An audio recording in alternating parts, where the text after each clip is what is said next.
pessoal, sejam muito bem-vindos à aula de resolução do Enem 2021. Fiz essa resolução para vocês, era conteúdo exclusivo dos mestres do Enem, da plataforma paga, mas agora, como estou liberando todas as aulas dos mestres do Enem aqui de graça no meu canal do YouTube, aproveito para liberar também a resolução que tinha lá na plataforma exclusiva, o Enem 2021. Pessoal, esse Enem já é mais recente, então já está mais nos moldes de questão que tem caído no Enem dos últimos anos, então é importantíssimo que vocês façam muitas questões nessa reta final. Tô vidrado aqui, pessoal, porque eu tô meio energético, então tô animado para fazer essa introdução.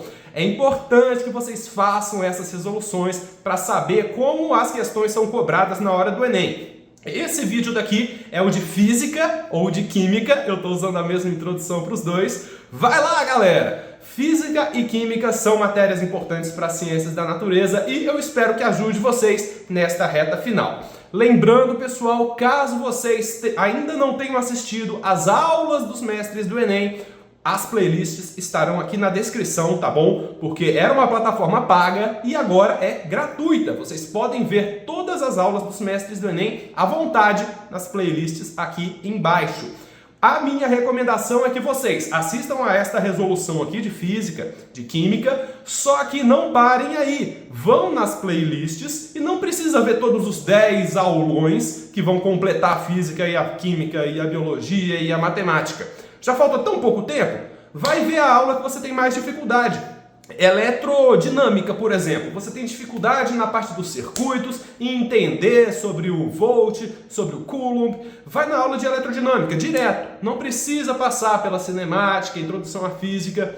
Seria o ideal, tá bom? Mas como falta tão pouco tempo agora, nessa retinha final, recomendo que cliquem nas playlists que estão aqui embaixo, porque essas playlists estão organizadas, são 10 aulões de cada uma das matérias e fiquem à vontade para assistir quantas aulas vocês quiserem. E meus parabéns por estarem aqui vendo aulões durante horas. Tá bom, pessoal? Eu vou ficar na torcida por todos vocês. Arrasem no Enem, façam muitas questões, lembrando de fazer muita redação também, porque redação vocês podem tirar até 1000 pontos. E é isso, bons estudos e eu vejo vocês aprovados na faculdade. Fala, pessoal, sejam bem-vindos /vindas à nossa resolução de física do Enem 2021. Olha só, gente, a prova já está disponível aqui para vocês baixarem em PDF. Estou usando a prova rosa, que foi a prova que eu utilizei lá na hora do Enem, mas para a prova da lista de 1000 questões, né, pessoal, que eu já acrescentei as questões do Enem 2021, eu usei a prova azul, tá bom? Só tem essa distinçãozinha, porque aqui para a resolução eu estou usando a própria prova que eu usei lá na hora do Enem, então vamos utilizar o caderno rosa. A ordem de questões do caderno rosa, que infelizmente ou felizmente, dependendo do seu ponto de vista, já começou com uma questão do cão. E nem foi uma questão de muito cálculo, não foi isso. Foi uma questão que você precisava visualizar muito bem e entender muito bem o que estava acontecendo nos circuitos. Então vamos lá, pessoal, com calma, com paciência, com cuidadinho. E eu vou mostrar para vocês que no Enem tinha sido até mais difícil resolver essa questão do que a gente vai fazer aqui agora. Porque aqui agora dá para apagar o circuito, dá para desenhar o circuito de novo. Lá no Enem não dá, né? Então vamos lá, a leitura da nossa questão. E vocês vão ver que no fundo não foi tão difícil assim. Um garoto precisa montar um circuito que acenda 3 lâmpadas de cores diferentes, uma de cada vez. Ele dispõe das lâmpadas de fios, uma bateria e 2 interruptores, como ilustrado, junto com seu símbolo de 3 pontos. Quando esse interruptor fecha AB, ele abre BC e vice-versa. Então, ou o interruptor está fechando AB ou ele está fechando BC, uma das duas opções. E a primeira coisa, pessoal, tá aparecendo aqui a imagem, né, falando assim, o garoto fez 5 circuitos elétricos usando os 2 interruptores, mas apenas um satisfaz a sua necessidade. Qual é o circuito que satisfaz a necessidade do garoto?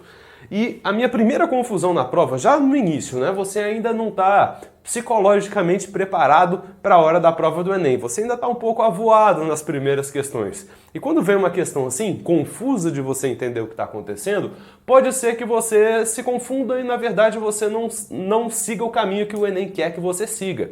Por exemplo, vou mostrar para vocês, na letra A aqui, só um exemplo, tá bom? Olha só, tinha os 2 interruptores, ABC e o outro interruptor ABC.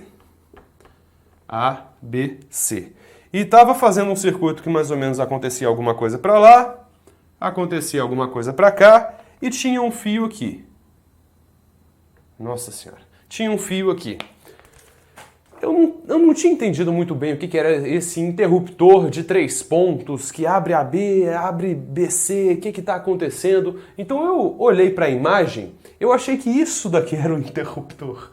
Isso daqui é só um fio, tá bom? Os interruptores são isso daqui e isso daqui, são 2 interruptores. Mas por algum motivo, eu lá confuso lá, na primeira questão da prova, eu achei que era isso que ia mexer. Eu achei que era isso que ia fazer isso e isso. Fechar B com B, fechar A com C. Eu achei que esse negócio que ia ficar se movimentando. Mas não, pessoal, não é nada disso, tá bom? No começo, pô, você pode ficar um pouco confuso, mas eu vou te mostrar que os 5 exemplos que eles deram aqui na questão, a ideia era a seguinte: o primeiro interruptor, ou ele está fechado aqui, se ele estiver fechado aqui, BC está aberto, e o segundo interruptor a mesma coisa. Dá um exemplo, pensa aqui, em qual você quer que esteja fechado AB ou BC? AB também? Tá bom. AB. Isso daqui é uma configuração possível, mas é possível que eu vá lá, aperte esse interruptor. O que vai acontecer se eu apertar esse interruptor? Vai abrir BC, vai abrir AB e vai fechar BC. Pode ser que isso daqui é uma outra configuração. Pode ser que eu aperte esse interruptor agora aqui, ó.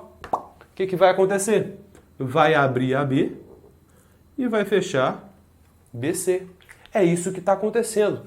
Uai, Humberto, então são quantas possibilidades de configurações desses 2 interruptores? Ora, cada interruptor tem 2 formas de ele ficar. Ou fechando AB, ou fechando BC. Ou fechando AB, ou fechando BC. Então, quantas possibilidades nós temos? 4 possibilidades. Humberto, então eu vou ter que analisar as 4 possibilidades de cada uma das alternativas? Por isso que é uma questão chata. Porque depois de você entender tudo que está acontecendo, você ainda vai ter uma trabalheira do cão para conseguir analisar cada uma das configurações de cada uma dessas alternativas até chegar na alternativa certa. Mas como vocês viram, né, vai ficar mais fácil aqui no quadro porque dá pra gente simplesmente apagar e escrever por cima. Então vai ficar melhor do que lá na hora da prova, porque se você rabisca lá na hora da prova de caneta, não tem como apagar. Então você tem que treinar muito a sua visualização. Mas vamos lá, com paciência, com cuidadinho, eu quero analisar com vocês a letra A, depois a B, C, D, E. Eu acho que vale a pena a gente analisar todas. Vamos lá então, pessoal. A letra A. Essa é a alternativa A. Para uma lâmpada acender, o que tem que acontecer? O circuito precisa estar fechado, gente. Se o circuito estiver fechado, a lâmpada vai acender. Se o circuito estiver aberto, a lâmpada não vai acender. Então nós queremos que as lâmpadas acendam uma de cada vez. Então vamos lá, com paciência, com cuidadinho. Vamos fazer de conta que está uma das configurações. Qualquer uma dessas configurações. A gente vai ter que testar as 4 de qualquer jeito. Então vamos lá. Vamos fazer de conta que AB está fechado e que no outro o AB também está fechado. O que está fechado de circuito aqui? Olha, vamos lá. A carga está saindo daqui, ela poderia se bifurcar, né? Ela pode se bifurcar aqui ou aqui. Será que a carga vai passar por aqui? Vamos analisar. Se tiver fechado o circuito, a carga vai passar por aqui também, ó. Opa. Não, está aberto. Está aberto o circuito aqui. Você pode considerar que nem aqueles joguinhos de videogame, sabe? Que você tem que colocar os canos e se o cano estiver aberto, a água jorra e aí você perde o jogo. Faz de conta que é aquele joguinho dos canos. Aqui, olha só, está aberto o circuito, então está jorrando água. Então essa lâmpada vermelha aqui, ó, não vai acender. A lâmpada azul também, olha só, está jorrando, não vai acender. A lâmpada verde vai acender? Vai, porque os canos se fecharam, tá tudo fechadinho. Perceba, tá tudo fechado o circuito. Então, nessa configuração, a lâmpada verde vai acender. Vamos fazer de conta que eu apertei esse interruptor aqui. Apertei esse interruptor, então aconteceu o quê? BC agora está fechado. Será que a lâmpada verde vai acender? Não mais. Porque perceba, a água está jorrando daqui, ó. Está jorrando, está aberto. O circuito aqui está aberto, então a verde não vai acender mais. É o que eu queria, né? Eu queria que a verde acendesse de um jeito, depois em outra configuração só a vermelha acenda, depois em outra configuração só a azul acenda. Será que está atendendo a esses critérios aqui? Vamos ver. A gente já sabe que a corrente não vai passar por esse ramo daqui. Vamos ver. Ela poderia se bifurcar aqui. Opa, percebe que o circuito está fechado. Você poderia até tentar desconsiderar isso daqui.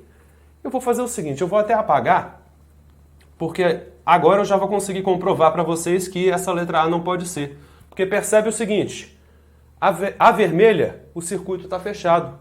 Na azul, o circuito também está fechado. Então, se o circuito está fechado para as duas, essas duas aqui estão ligadas em paralelo e nessa configuração de interruptor, as duas vão acender.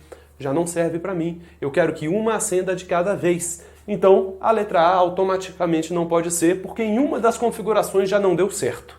Vamos partir para a letra B. Para agilizar aqui, eu vou mostrar o seguinte, uma situação em cada no qual não vai funcionar para vocês já irem por eliminação, tá bom? Nessa da letra B aqui, uma das situações que você iria testar as 4, né? Mas basta uma, ou acender 2 lâmpadas de uma vez, ou não acender nenhuma lâmpada, que aí você já poderia eliminar. Vamos lá, pessoal. Nessa situação aqui, não vai acender nenhuma lâmpada. Percebe o seguinte, para verde, está aberto o circuito. Para o resto, também está aberto o circuito. Porque olha só, a corrente iria passar aqui, uai Humberto, mas não está fechado? Não vai voltar para o mesmo ponto? A questão para um circuito estar fechado, gente, precisa uma das extremidades estar ligada ao polo positivo e a outra das extremidades do circuito estar ligada ao polo negativo. Não é porque isso aqui está fechado, que vai acender. Precisa estar ligado uma das extremidades ao polo positivo e a outra das extremidades precisaria estar ligado assim, ó. Vamos fazer de conta. Agora a lâmpada azul vai acender sozinha, percebe? Você iria experimentar, nesse caso aqui, você iria ver que a lâmpada azul iria acender sozinha. Porque tanto para verde está aberto, quanto para vermelha está aberto, mas para azul, olha só, uma das extremidades está ligada ao polo positivo e a outra das extremidades está ligada ao polo negativo. No caso, desse jeito aqui, só a lâmpada azul iria funcionar. Mas eu já mostrei para vocês que nessa configuração aqui já não iria funcionar, então você já poderia eliminar a letra B também. A letra C é mais fácil ainda de você eliminar. A letra C é fácil de você eliminar por causa da seguinte situação. Ele já ligou B com B aqui, então a lâmpada azul sempre vai estar acesa. Percebe? Já está ligado ao polo positivo e aqui já está ligado ao polo negativo. Independente do que eu faça com os interruptores, a azul vai estar sempre acesa. E no caso aqui, se tiver nessa configuração, AB fechado e AB também fechado, a verde também vai acender, porque está fechado. A vermelha também vai acender e a azul sempre vai acender. Então nessa configuração aqui, as três vão acender. Então já não é o que eu quero. Então a letra C também não pode ser. Vou mostrar para vocês que a resposta certa é D, de Deus do céu, que curso top o mestre do Enem. Letra D de dado. Se o interruptor estiver fechado em AB, vamos considerar uma outra situação aqui. BC. Se o interruptor estiver fechado em AB, a lâmpada verde vai acender, porque olha só, circuito fechado. As outras lâmpadas vão acender? Não, porque olha só, a vermelha está em circuito aberto e a azul também. Opa, será que vai? Será que vai? Será que vai? Não foi. Tá com esperança de estar fechado. Não deu certo, né? Então a azul também não vai funcionar. E percebe o seguinte, se eu apertar esse interruptor daqui, e fechar aqui, vai dar na mesma. A verde vai continuar estando acesa, sozinha, porque a vermelha vai estar com o circuito aberto e a azul também vai estar com o circuito aberto. Então, se esse interruptor aqui estiver fechado em AB, necessariamente vai estar verde. Só a lâmpada verde que vai estar acesa. Agora, se eu apertar este interruptor daqui, se fechar em BC, o que vai acontecer? A verde vai estar em circuito aberto, não vai mais acender, ela vai apagar no instante que eu apertar esse interruptor aqui. Qual que vai acender? A vermelha. Porque olha só, polo positivo passando pela lâmpada, fazendo ela acender. Porque o circuito está fechado. A azul está em circuito aberto, olha só. Está em circuito aberto, então a azul não vai funcionar. Nessa configuração daqui, só a vermelha vai funcionar. E se eu apertar esse interruptor aqui? É aquela situação. Agora a azul que estava com esperança, fechou o circuito. Então a azul agora está em circuito fechado, ela vai acender. E a verde, não. A vermelha, também não. Então a resposta certa, pessoal, é a letra D de dado. Por isso que você poderia ter ficado um pouco confuso pensando assim, mas se são 4 configurações de interruptor, como que vai ter só 3 lâmpadas que vão acender uma de cada vez? Porque para essa lâmpada, para este primeiro interruptor aqui, se ele estiver em AB, não importa a configuração desse segundo interruptor, eu posso apertar, não importa, só a verde vai acender. Se eu mudar esse primeiro interruptor, que aí vai variar. Se eu apertar esse interruptor, vai acender azul. Se eu apertar de novo, vermelha. Azul, vermelha. Azul, vermelha. Azul, vermelha. E por isso a resposta certa é a letra D, mas vamos ver a letra E só por desencargo de consciência. A letra E, gente, é a mesma coisa. Vamos fazer de conta aqui. AB e AB. É a mesma situação daquela outra que acendeu as 3 ao mesmo tempo, percebe? As 3 estão em paralelo aqui, com o circuito fechado, as 3 estão acendendo. Já poderia eliminar de qualquer jeito. Se você quisesse testar outras, não precisaria. Uma errada já bastava para você eliminar. Mas olha só, se eu apertar esse interruptor, de qualquer forma a verde e a vermelha também estão acendendo, então não atende às nossas condições. Você já pode eliminar e marcar D com confiança.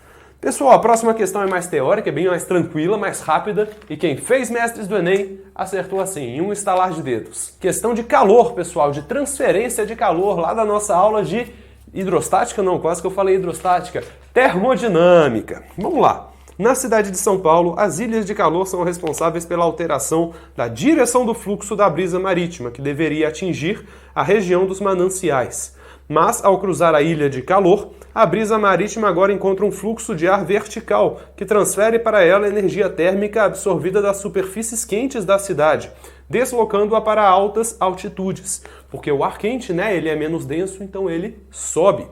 Dessa maneira, há condensação e chuvas fortes no centro da cidade, em vez de na região dos mananciais.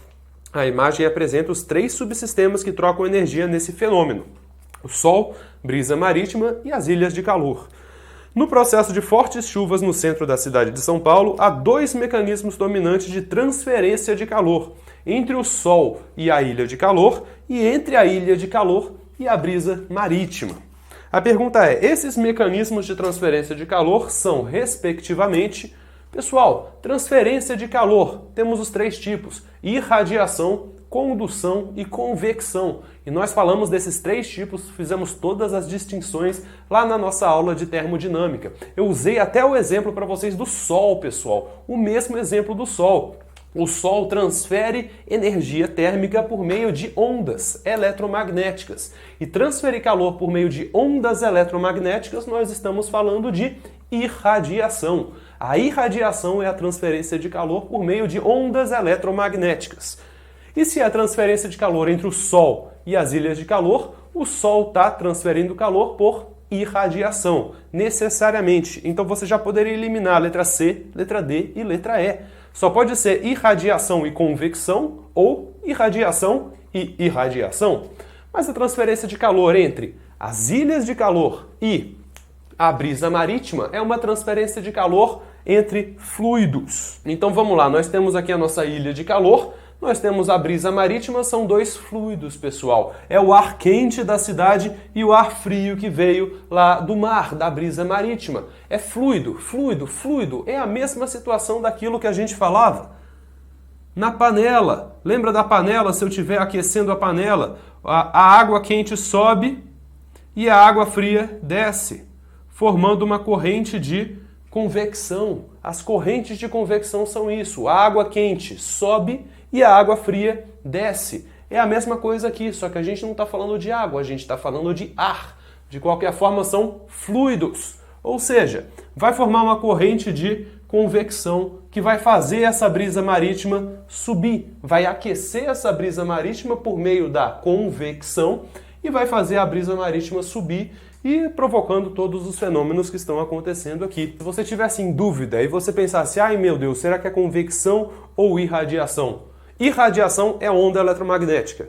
Essa transferência de calor aqui não é de uma onda eletromagnética para alguma região, é entre fluidos. Então irradiação necessariamente não poderia ser. Isso daqui é a convecção e a energia transferida a partir do Sol vem a partir da nossa irradiação. E, portanto, a resposta certa só pode ser letra A. Seu estudo sobre queda dos corpos, Aristóteles afirmava que se abandonarmos corpos leves e pesados de uma mesma altura, o mais pesado chegaria mais rápido ao solo. Essa ideia está apoiada em algo que é difícil de refutar. Difícil de refutar. A observação direta da realidade baseada no senso comum. Após uma aula de física, dois colegas estavam discutindo sobre a queda dos corpos e um tentava convencer o outro de que tinha razão. Colega A. O corpo mais pesado cai mais rápido que um menos pesado, quando largado de uma mesma altura. Eu provo, largando uma pedra e uma rolha. A pedra chega antes. Pronto, tá provado. Colega B. Eu não acho. Peguei uma folha de papel esticado e deixei cair. Quando amassei, ela caiu mais rápido. Como é possível? Se era a mesma folha de papel, deveria cair do mesmo jeito. Tem que ter outra explicação. Colega B mais sensato, né? Ele pegou a folha de papel, depois amassou. Tem a mesma massa, folha de papel aberto e folha de papel fechado. Se tem a mesma massa, a lógica do colega A era a seguinte: coisas mais pesadas caem mais rápido. Mas se a folha de papel aberta e fechada tem a mesma massa, seguindo a lógica do colega A, era para caírem no mesmo tempo. Mas não caem no mesmo tempo. Então o que está fazendo variar o tempo que leva para um objeto cair? Isso é uma questão que você resolve assim também, em um estalar de dedos. Se você conhece aquele arcabouço da física, aquela base da física que nós dissertamos tanto aqui nos Mestres do Enem, você já saberia, né? O que faz o objeto cair mais rápido ou mais devagar? Resistência do ar. Se o objeto, por exemplo, uma folha de papel aberta assim está caindo, a resistência do ar está atuando sobre toda a folha de papel. Se a gente amassar ela e formar uma bolinha, uma bolotinha, a resistência do ar não vai estar atuando sobre uma área tão grande. Não vai estar atuando sobre uma área tão grande. Então a resistência do ar vai diminuir. E, portanto, o objeto vai cair mais rápido. Se fosse, pessoal, eu vou colocar aqui nos vídeos complementares, tem um vídeo muito bacana de um experimento de queda de objetos em zero resistência do ar. Eles pegaram um ambiente muito grande e eles usaram máquinas muito intensas para tirar praticamente todo o ar daquele espaço. Não foi uma câmara de vácuo desse tamanhozinho, não. Era tipo um prédio que parecia ter uns 2, 3 andares. Eles tiraram praticamente todo o ar dali de dentro. Virou um negócio muito rarefeito. E aí eles soltaram uma pena e uma pedra, se eu não me engano. Era uma coisinha muito leve e uma coisinha bem pesada. E as duas caíram exatamente do mesmo jeito. E foi muito legal ver que realmente o que determina se a pena cai mais devagar ou mais rápido não é a massa da pena, é a resistência do ar. Vou mostrar para vocês com base nos cálculos isso, porque a primeira vez que eu vi essa demonstração por meio dos cálculos, eu fiquei bem feliz, eu consegui ligar muitos pontos na minha cabeça. Faz de conta que um objeto qualquer está sob a ação do campo gravitacional, ou seja, a força resultante sobre ele é a própria força peso. Gente, vamos lembrar da nossa segunda lei de Newton. Força igual a massa vezes aceleração. Eu vou isolar a minha aceleração aqui. A aceleração que o objeto vai ser submetido quando eu soltar é simplesmente passar a massa para cá dividindo, é igual a força dividido pela massa.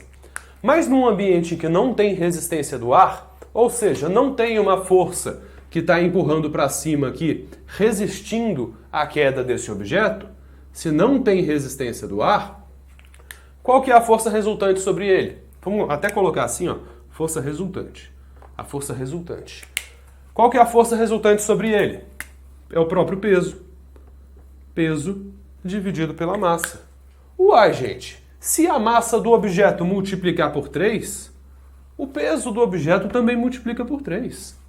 Se a massa do objeto multiplicar por 317, o peso também é multiplicado por 317, porque o peso é massa vezes gravidade. Então peso e massa são diretamente proporcionais. O que acontece com um também acontece com o outro. Então necessariamente a aceleração vai ser sempre a mesma. A aceleração vai ser sempre a mesma. Qual que é a aceleração de um objeto que está caindo em queda livre, sem resistência do ar? É a aceleração da gravidade, que é aproximadamente 9,8 metros por segundo ao quadrado. A aceleração é isso, pessoal. A aceleração é quão rápido ele varia a velocidade. E se a aceleração é igual, o espaço percorrido vai ser sempre igual no mesmo tempo.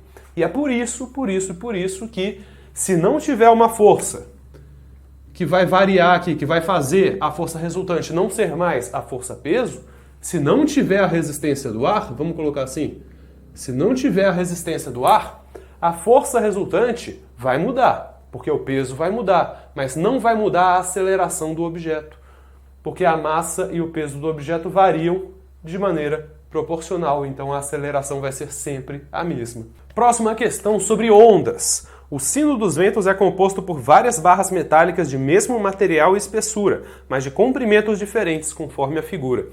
Considere F1 e V1, respectivamente, como a frequência fundamental e a velocidade de propagação do som emitido pela barra de menor comprimento. E F2 e V2 são essas mesmas grandezas para o som emitido pela barra de maior comprimento. As relações entre as frequências fundamentais e entre as velocidades de propagação são, respectivamente... Pessoal, primeira coisa, o Enem quer confundir você. Ele fala, F1 e V1 é para de menor e F2 e V2 é para de maior comprimento. Ele quer que você se confunda. Ele quer que você se confunda. Então, antes de você marcar a resposta no gabarito, confere com muito cuidadinho se você realmente fez essa associação certa. Porque às vezes você até sabe a resposta, que a de menor comprimento vai me dar algum valor e a de maior vai dar outro. Só que aí você inverte, porque o Enem faz de propósito para você inverter. Para início de conversa, gente, frequência fundamental de uma corda, de uma barra, é aquela frequência quando eu fizer ela vibrar, que vai me fornecer uma oscilação assim. Opa!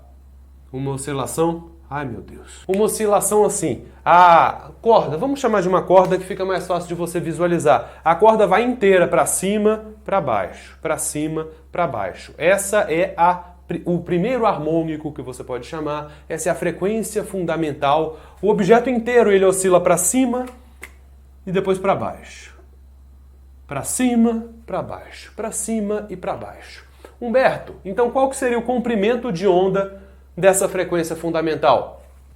Percebe que o comprimento da barra é só metade do comprimento de onda. Se você fosse considerar o comprimento de onda inteiro, seria o dobro do comprimento da barra. O comprimento de onda dessa frequência fundamental. Da mesma forma para cá, a frequência fundamental é isso daqui, ou seja, oscilando inteiro para cima ou para baixo, para cima ou para baixo. Você poderia perguntar, né? E vale a pena até fazer um parênteses aqui para falar para vocês. Qual que seria o segundo harmônico? Vamos colocar assim, qual que seria o segundo harmônico de uma corda? O primeiro harmônico é a corda oscilando inteira para cima ou para baixo. Então o comprimento de onda do primeiro harmônico seria isso daqui.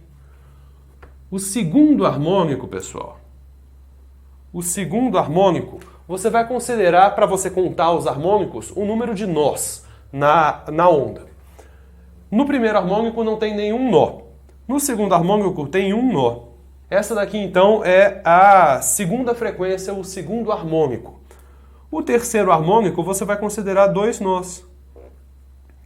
Você vai dividir então em 3 e esse daqui vai ser o terceiro harmônico.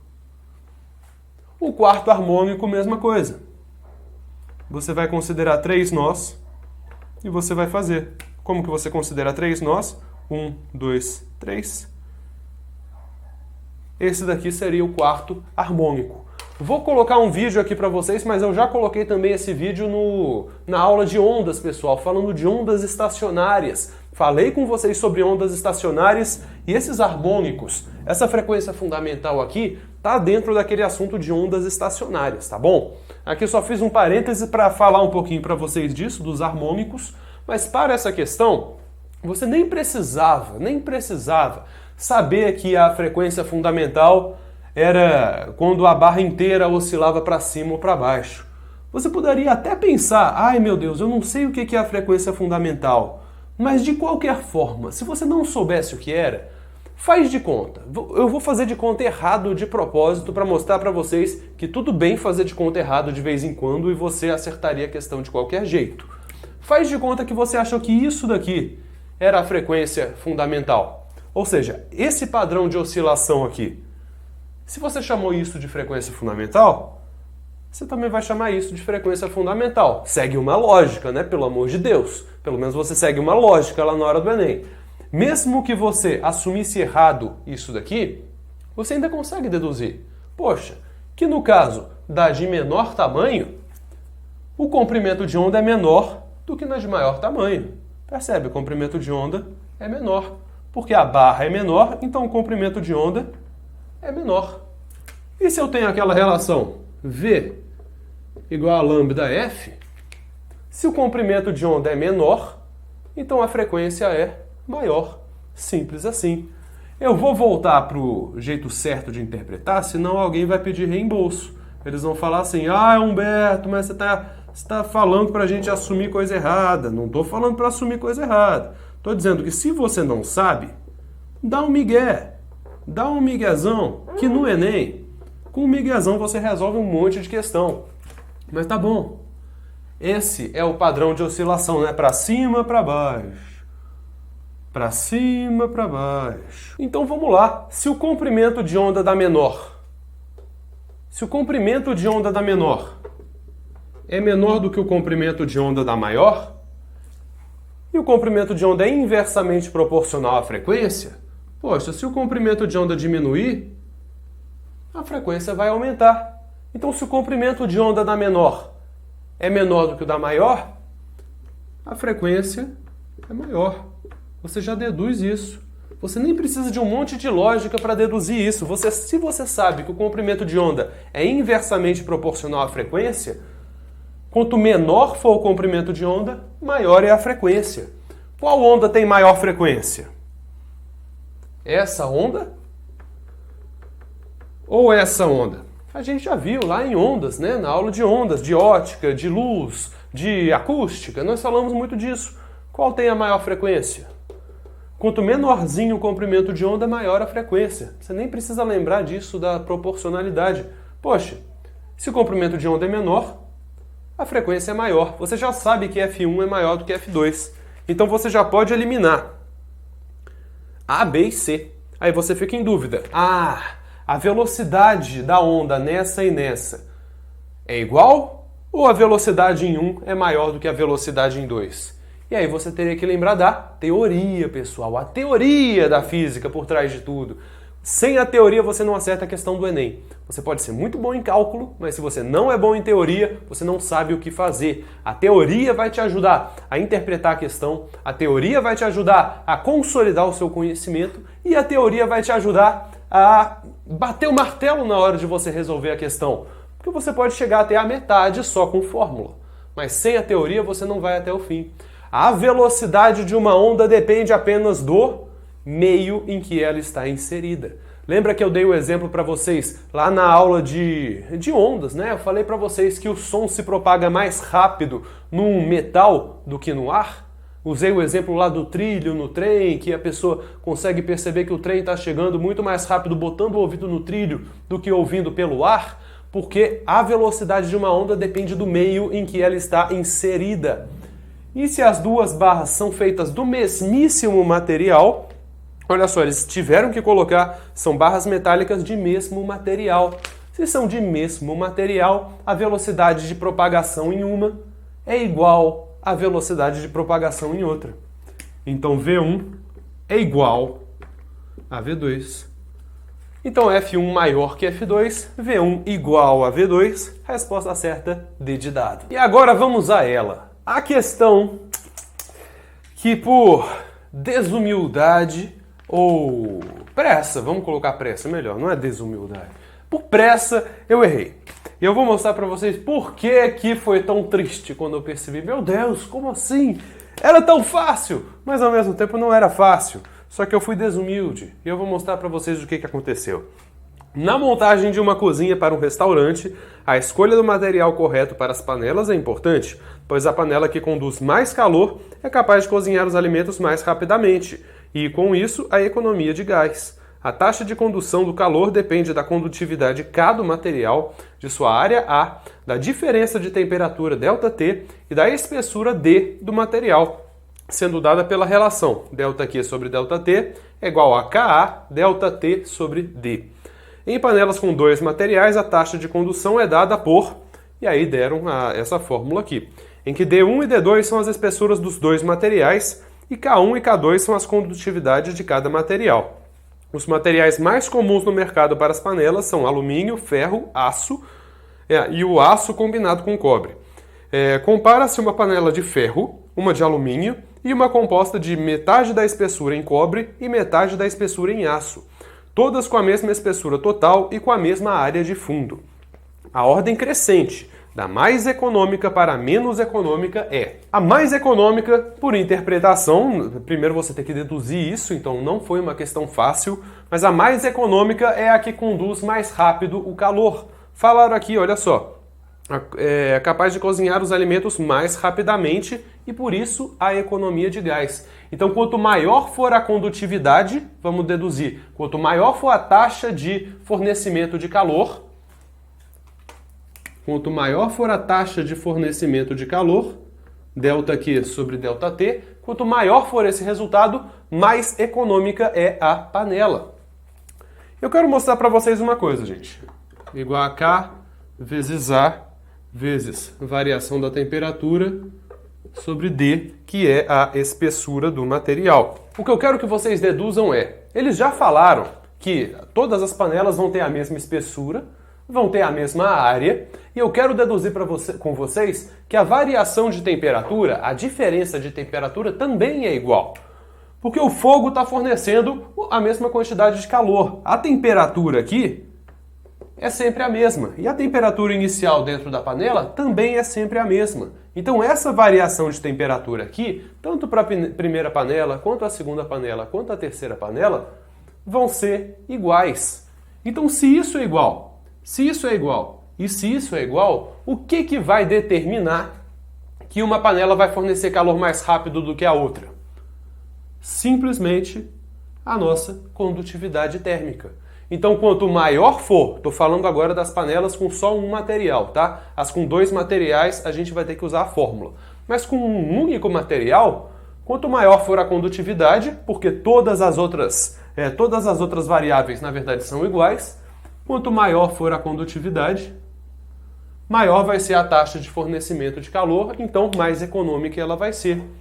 Então, vamos olhar para a panela de ferro e a de alumínio. A panela de ferro, a condutividade térmica é, e vamos lá, é de alumínio.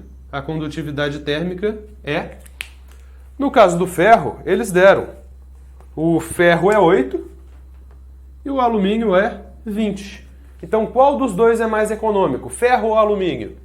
Quanto maior a condutividade, maior a taxa de fornecimento de calor, então mais econômica.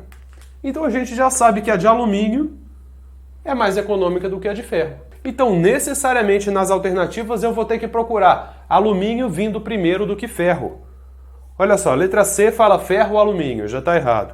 Letra D, alumínio, ferro. Beleza, alumínio, ferro pode ser. Letra E, ferro, alumínio, não pode ser.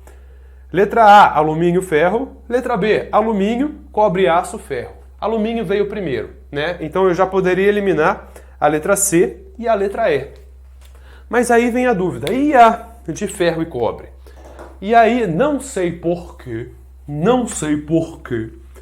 eu resolvi ignorar a fórmula que eles deram. Eu pensei assim, como é que é? Ferro, cobre? Não. Cobre, aço. Eu pensei assim, é cobre e aço. Então eu vou fazer a média aritmética entre cobre e aço. E o K do cobre é 40 e o K do aço é 5. O do cobre é 40 e o do aço é 5. Então eu fiz 40 mais 5 dividido por 2. Deu 22,5. Então eu pensei, a do cobre e aço é a mais econômica de todas. Cobre e aço não, cobre e aço. A de cobre e aço é a mais econômica de todas. Depois alumínio, depois ferro. Então eu marquei a letra A. Caguei para a fórmula que eles deram. Caguei, olhei para a fórmula e pensei, já sei fazer sem fórmula mesmo. Não subestimem o Enem! Não subestimem o Enem. Se eles deram a fórmula para você, usa a porcaria da fórmula. Vamos usar a fórmula aqui para essa de cobre e aço para vocês verem que não era só fazer uma média aritmética.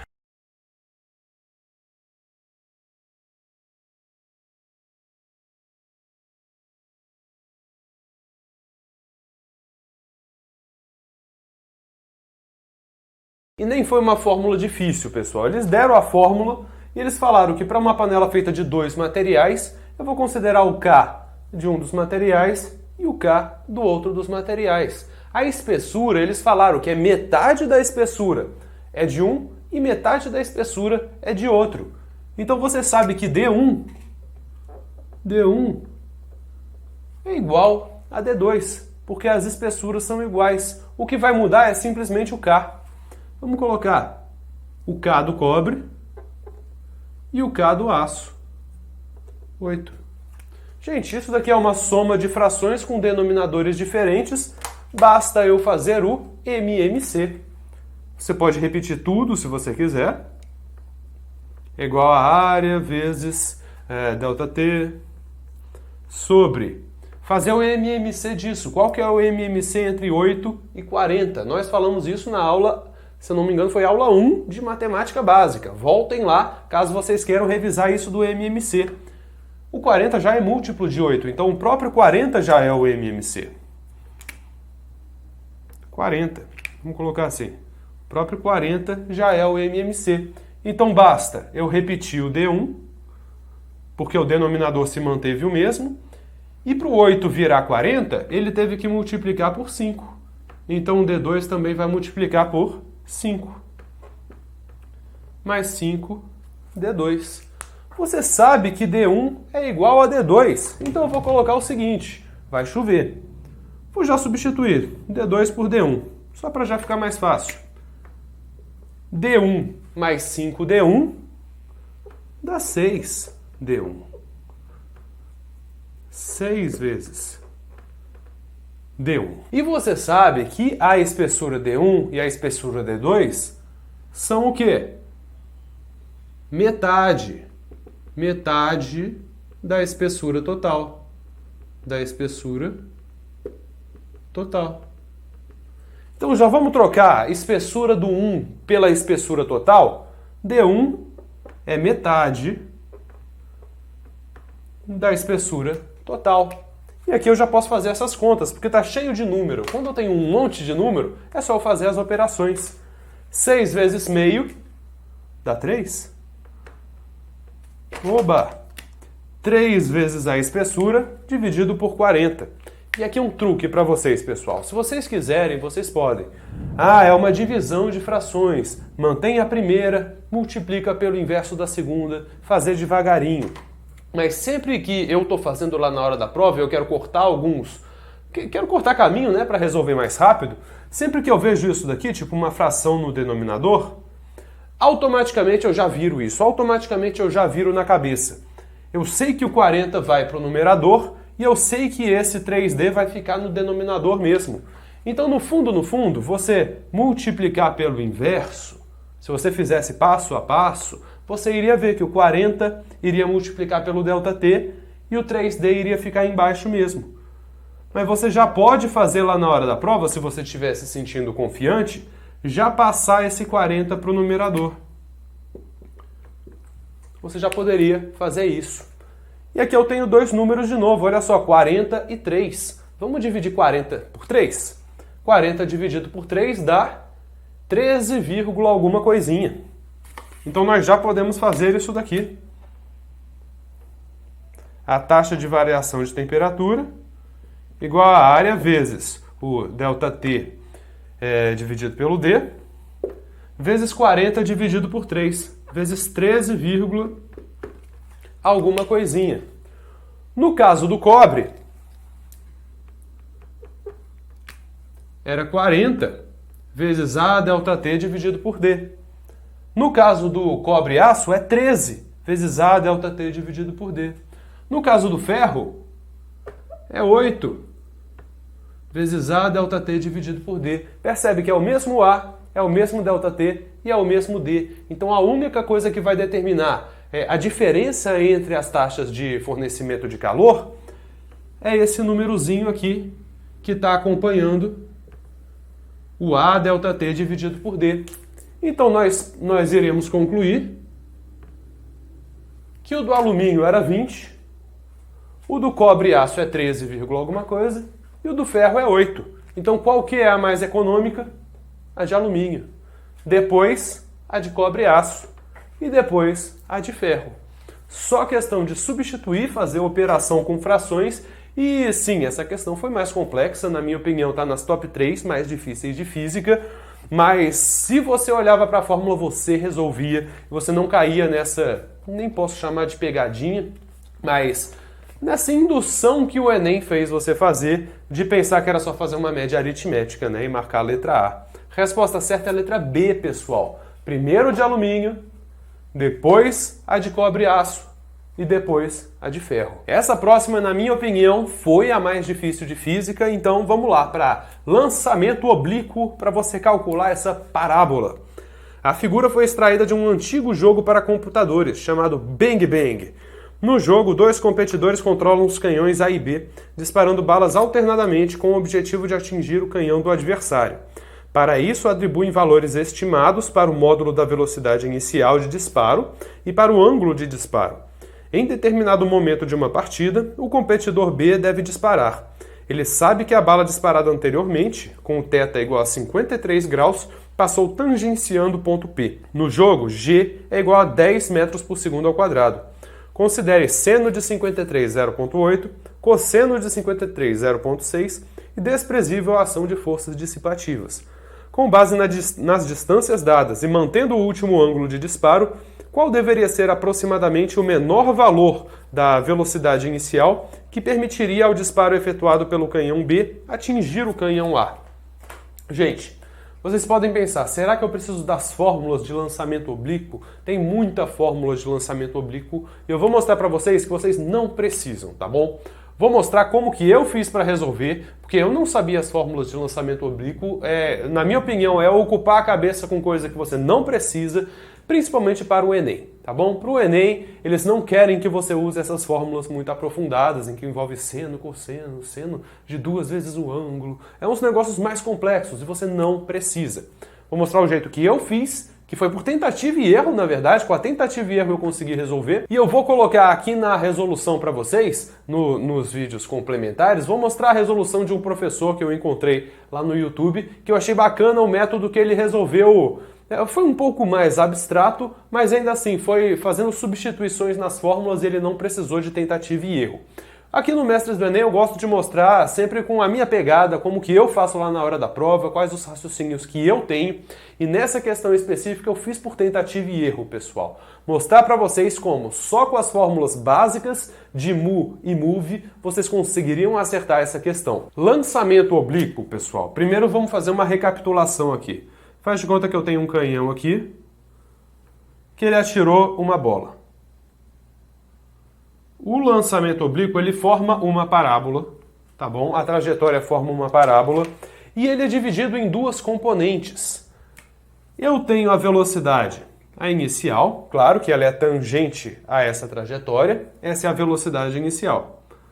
Mas eu posso dividir essa velocidade inicial, que nem eu mostrei lá para vocês na hora da composição dos vetores, eu posso dividir essa velocidade inicial, opa, vai chover, em uma componente horizontal e uma componente vertical, Vx e Vy. A questão, gente, é que a única força que está atuando sobre o objeto ao longo da trajetória é a força peso. E a força peso é uma força na vertical. Então, se só tem uma força na vertical e o que faz mudar a velocidade é força, força igual a massa vezes aceleração. O que faz mudar a velocidade é a força, ou seja, se não tiver uma força um objeto tende a continuar em movimento retilíneo uniforme. Lembram lá da primeira lei de Newton, a lei da inércia? Se não tiver força, não varia a velocidade. Então, se a única força atuando nessa trajetória é uma força completamente vertical, a componente horizontal não vai mudar, gente. A gente está considerando que não tem a resistência do ar. Então, em qualquer momento dessa trajetória, por exemplo aqui, a velocidade x é exatamente a mesma. O que vai mudar é a componente y, porque conforme o objeto vai subindo, a velocidade y vai diminuindo. Claro, ela está inicialmente apontada para cima, mas tem uma força empurrando no sentido contrário. Então a velocidade vai diminuindo para cima até chegar a um ponto em que para cima e começa a acelerar para baixo.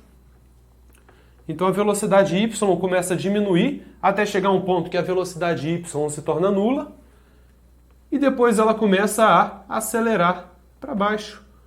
A velocidade y começa a acelerar para baixo, só que a componente x, meu Deus, isso era para ser um vetor. A componente x vai ser sempre a mesma. Então, um lançamento oblíquo é a mistura de um movimento retilíneo uniforme na horizontal e um movimento retilíneo uniformemente variado na vertical. É um mu na horizontal e um move na vertical. Com esse raciocínio, você resolve qualquer questão de lançamento oblíquo, mesmo que não comece e termine no mesmo ponto. Basta você considerar que é um mu na horizontal e um move na vertical. Eu vou mostrar para vocês como que é o raciocínio. Para início de conversa, pessoal, essa questão aqui do ponto P, que aos 53 graus passou tangenciando o ponto P, não vai ser útil para você. Não vai ser útil para você pelo simples motivo de a única questão de eles colocarem isso foi para explicarem que ele considerou o ângulo de 53 graus como sendo suficiente para ultrapassar esse morrinho. Porque se fosse um ângulo menor que 53 graus, iria bater no morrinho e não iria ultrapassar.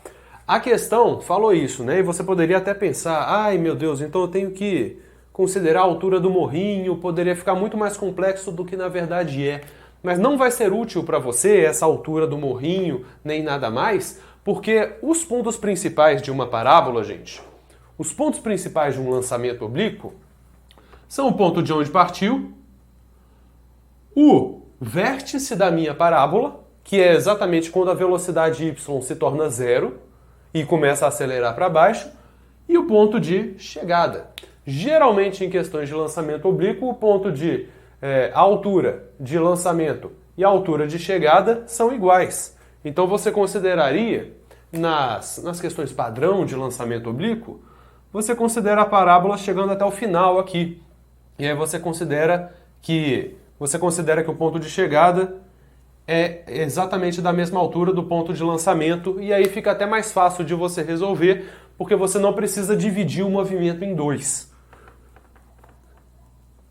Mas como a altura é diferente, a altura do lançamento e a altura da chegada são alturas diferentes, o que você tem que fazer, o macete é você dividir em dois. Você primeiro considerar até a primeira metade desse movimento, até o ponto em que a velocidade y se tornou zero. E depois calcular o restante. Sempre que você vir um lançamento oblíquo, sugiro que vocês primeiro pensem na primeira metade da parábola e depois no restinho. Mesmo que o restinho não seja exatamente da mesma altura do outro, se você dividir em dois, você vai conseguir resolver. Então o primeiro passo para a gente entender o que está acontecendo foi lançado a uma certa velocidade, que é justamente o que eu quero descobrir, né? Foi lançado a uma certa velocidade, mas eu tenho uma componente horizontal, e por isso que eles deram seno e cosseno, e eu tenho uma componente vertical, Vy e Vx. Eu tenho o ângulo de lançamento, que é os 53 graus. Isso daqui, a gente pode usar aquele macete. Vocês lembram que eu mostrei o macete para vocês? Que se eu tenho um ângulo aqui, um ângulo qualquer aqui, e eu quero dividir esse vetor em componente vertical e horizontal, eu vou fazer a seguinte consideração. V0. A componente que está com o ângulo, ou seja, com o ângulo, formando o ângulo aqui com o meu vetor, eu vou usar o vetor vezes cosseno, porque está com o ângulo de θ. Então a velocidade x é a velocidade inicial vezes cosseno do ângulo. Da mesma forma, a componente que está sem o ângulo, percebe que está sem o ângulo aqui, isso daqui é a velocidade inicial vezes o seno do ângulo. Eles deram o ângulo pra gente, eles deram 53 graus, eles falaram qual que é o seno, eles falaram qual que é o cosseno do ângulo de 53 graus. Então, pessoal, a gente pode deduzir qual que é o valor da componente x e qual que é o valor da componente y. Vx é igual à velocidade inicial, que eu ainda quero descobrir, vezes cosseno de 53 graus. Qual é o cosseno? 0,6. E a velocidade y igual à velocidade inicial vezes o seno do 53 graus. Percebe? Está sem o ângulo, então Vy é o seno. Está com o ângulo, então o Vx é o cosseno. E aí você entra em várias questões, né, pessoal? Na resolução que eu vou mostrar aqui do lado nos vídeos complementares para vocês, o professor deduziu a partir só disso mesmo, ele não assumiu um valor de V0, ele só substituiu assim mesmo nas fórmulas, ele conseguiu encontrar o resultado. Eu não tive esse raciocínio lá na hora, então eu vou mostrar para vocês como eu fiz por tentativa e erro. Tentativa e erro é o seguinte, eles querem o valor de V0. E eles deram 5 alternativas, né? O Enem sempre vai dar 5 alternativas. Então vamos testar. Vamos testar a alternativa 30 metros por segundo, que é a letra A, e vamos testar a alternativa 40 metros por segundo, que é a alternativa C. A 30 metros por segundo não vai dar certo. A 40 metros por segundo vai dar certo, sabe por quê? Porque 40 é a resposta. Se você testasse 1 a 1, você iria perceber que a 40 é a resposta certa. E algumas dicas que eu dou para vocês na tentativa e erro. Não comecem a tentativa e erro com letra A ou letra E. Até porque essa questão especificamente aqui está falando qual que é o menor valor de V0. Então, com certeza vai ter alguns números menores do que o menor possível e alguns maiores do que o menor possível. Então, com quase toda certeza, a minha resposta está entre o menor valor e está entre o menor e o maior valor. Então, eu já pensaria ou no 35, ou no 40, ou no 45. Vamos testar, então, o 35 ao invés do 30, né? Porque eu já sei que o 30 não vai dar certo. Quase certeza absoluta que o 30 não vai dar certo. Então, vamos testar o 35 e vamos testar o 40. Aqui um truque para vocês de MRUV, de movimento retilíneo uniformemente variado. Se a aceleração é 10 metros por segundo ao quadrado, o que significa 10 metros por segundo ao quadrado? Significa que a cada segundo,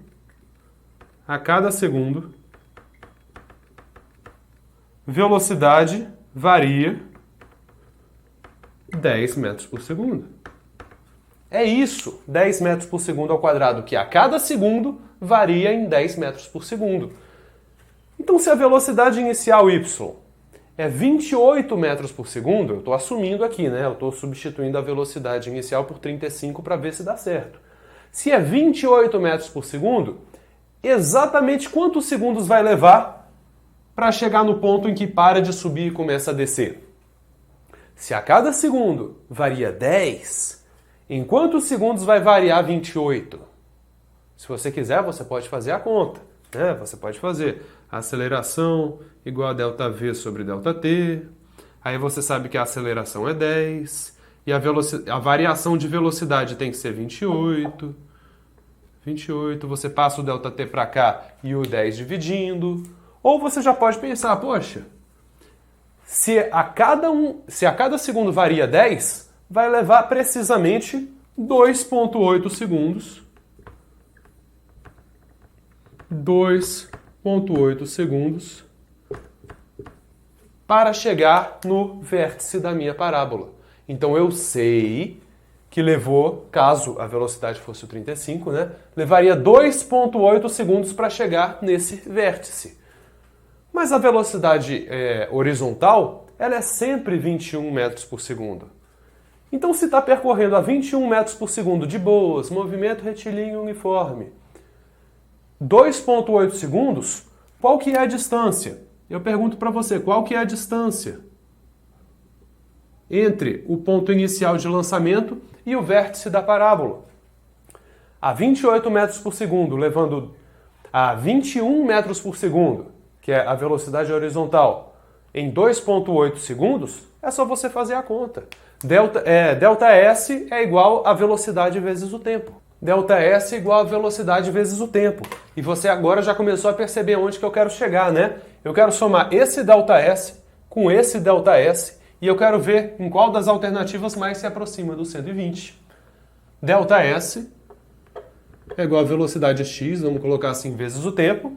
Velocidade x é igual a 21, tempo é igual a 2,8, e aí você faz a conta. Claro que no Enem você não tem calculadora, mas aqui nós temos, né?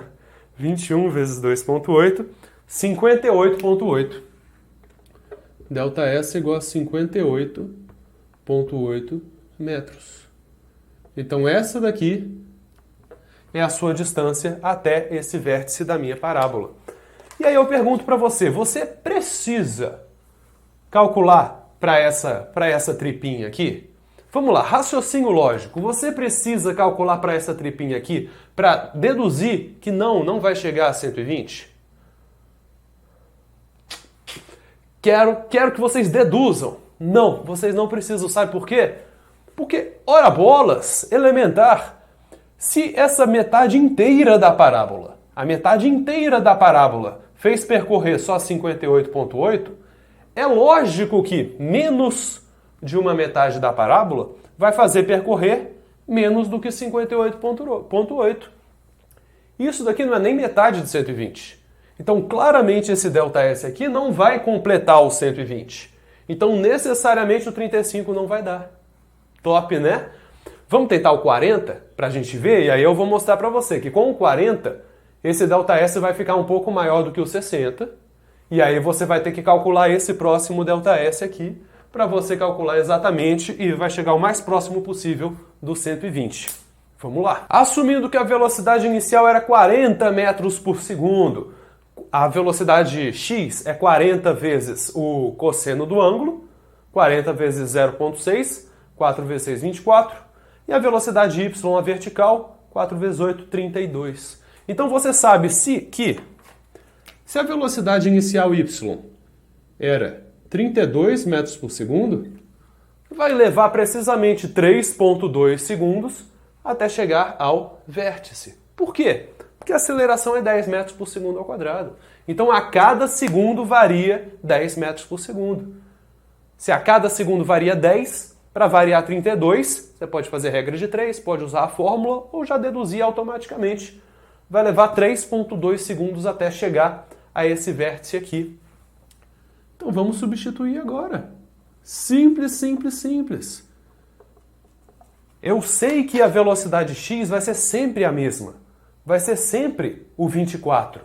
Então, se levou 3,2 segundos até chegar a esse lugar aqui, se levou 3,2 segundos, velocidade x, 24, vezes 3,2, vezes 3,2, esse delta S é igual a 24 vezes 3,2, opa, 244 não, 76,8. 76,8 metros. Opa, agora está mais promissor, né? Agora está mais promissor. Essa metade inteira da parábola aqui já completou 76,8 metros. Para completar o 120, precisa aproximadamente 40 e tantos metros, né? Agora já está mais promissor. O de 35 já não deu certo. Será que o de 40 vai passar? Passar demais não pode, né? Porque ou é 35 ou 40. O 35 não é. Então, se passar um pouquinho, o de 40, tudo bem. O de 40 vai ser a resposta. Porque eu quero que atinja esse canhão daqui. O de 35 a gente já deduziu que não pode atingir. E tá bom. Agora eu pergunto para vocês, como eu faço para calcular essa distância aqui. Aí é um pouco mais difícil, é um pouco mais complexo. Por que é mais complexo? Porque eu tenho que saber qual que é essa altura. Poxa, qual que é o tempo que vai levar para o objeto chegar do vértice até essa altura daqui? Se eu não souber essa altura daqui, eu não faço. Então, para início de conversa, você tem que saber qual que é essa altura aqui, para saber qual a distância que ele vai percorrer e concluir quanto tempo vai levar para o objeto chegar daqui até aqui, para percorrer essa altura. É claro que você sabe que essa altura é 35. E é claro que olhando para esse desenho aqui, você sabe que a altura 35 mais os 10 metros do morrinho dão 45. Mas o morrinho não é o vértice da minha parábola. Se o morrinho fosse o vértice da parábola, estaria muito mais fácil. Mas o morrinho estava aproximadamente por aqui, não no vértice da parábola. Então, para você conseguir calcular o tempo que vai levar para ele chegar daqui até aqui, você precisa dessa altura. E como você faz para calcular a altura desse meu lançamento? Eu vou até perguntar para vocês nos comentários aqui. Eu quero que vocês se ajudem nos comentários para vocês saberem como faz para deduzir essa altura máxima. Se eu não me engano, tem até uma fórmula para vocês calcularem qual que é essa altura máxima. Mas eu vou falar para vocês a forma que eu usei lá na hora da prova, só com as fórmulas normais de movimento retilíneo uniforme e uniformemente variado. Eu usei Torricelli mais 2A delta S.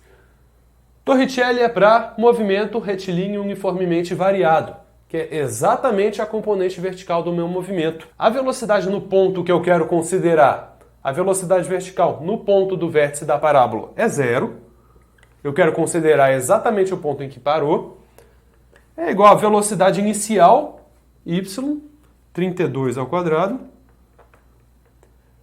mais 2A delta S. E o delta S vai ser exatamente a distância percorrida, a altura da minha parábola. A aceleração da gravidade é negativa, porque está apontando para baixo. Menos 2 vezes 10 vezes delta S. 20 delta S, 20 vezes delta S, igual a 32 ao quadrado. 32 vezes 32, 1024, nem precisava dar conta, né? Porque 32 é 2 elevado à quinta. Vezes 2 elevado à quinta, dá 2 elevado a 10. 1024. Logo, delta S, vamos até fazer uma aproximação aqui. 1000 dividido por 20 dá 100 dividido por 2, dá aproximadamente 50 metros. O que é esse delta S do movimento retilíneo uniformemente variado? Eu estou considerando só o movimento vertical. Então, o delta S é a distância do ponto inicial até o ponto mais alto. Eu sei que essa altura aqui é aproximadamente 50 metros. Uai, então agora eu já sei a distância que tem que cair. É o restante. Se essa distância é 35, a distância que vai cair é 15. E agora pronto. Eu sei que tem que cair 15 metros. Quanto tempo vai levar para cair esses 15 metros? Para que eu saiba quanto tempo que ele vai percorrer a essa velocidade x.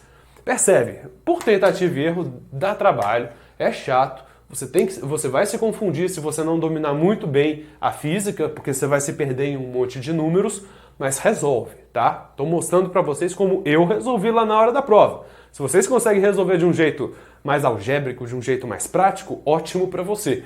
Estou mostrando aqui como eu fiz, tá bom? Eu sei que é trabalhoso, mas funcionou. Eu acertei essa questão. E se você não sabe qual fórmula utilizar, tenta escrever todas as fórmulas no cantinho e você, depois de ter escrito todas as fórmulas, você vai ver qual fórmula vai se adequar à pergunta que você está fazendo. A pergunta que eu estou fazendo é o tempo que vai levar para ele cair 15 metros. Eu estou relacionando tempo com distância, no movimento uniformemente variado. Qual a fórmula que relaciona tempo com distância? É a equação horária do move. Sentado, sozinho, mas vendo televisão, mais até 2 sobre 2. É assim que eu decorei, tá? Eu decorei a do mu mais a T2 sobre 2, mas tem gente que decora de outros jeitos. O S0 eu posso passar para cá, que é o ΔS, que é o próprio 15. A velocidade inicial é 0, então todo esse termo daqui vai a 0, igual a T2 sobre 2, mas a aceleração é o próprio G.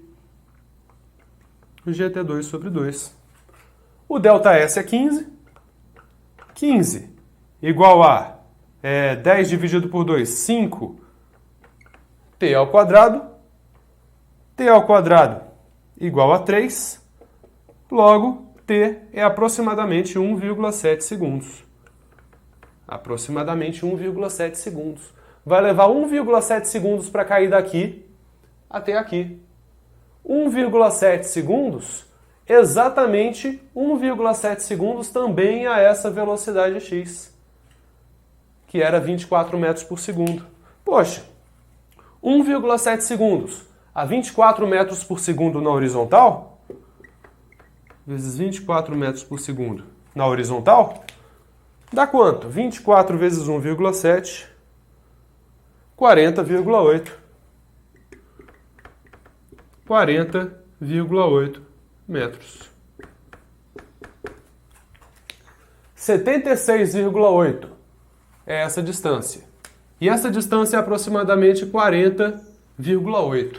Na verdade, um pouquinho mais, né? Porque eu fiz aquela simplificação de 1024 para 1000, então eu já diminui um pouquinho o resultado. E a raiz quadrada de 3 é um pouquinho maior do que 1,7 também.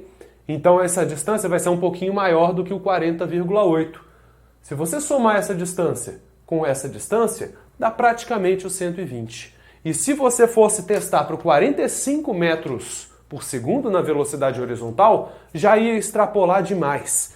Então eu concluí que a resposta era o 40 mesmo que pelas minhas aproximações tenha dado um pouquinho menor do que o 120. Porque o 45 estourou demais, estourou muito, muito, muito absurdamente. E provavelmente alguns que estão assistindo vão ficar bravos porque essa foi a minha resolução, mas funcionou para mim, e se vocês quiserem ver uma outra resolução, eu vou colocar aqui na descrição do vídeo uma um pouco mais normal, tá bom? Mas foi assim que eu resolvi, foi por essas deduções, para mostrar para vocês também que na hora do Enem, tem que ter jogo de cintura, gente. Tem que ter jogo de cintura para conseguir resolver as questões que ele manda para cima de você. Aliás, rapaziada, eu vi que se você não fizesse aproximações, daria exatamente 43,2 aqui, que somado a isso daria exatamente o 120. Lá na hora da prova eu fiz algumas aproximações, mas se eu não tivesse feito, daria exatamente 120, sairia a coisa mais linda do mundo.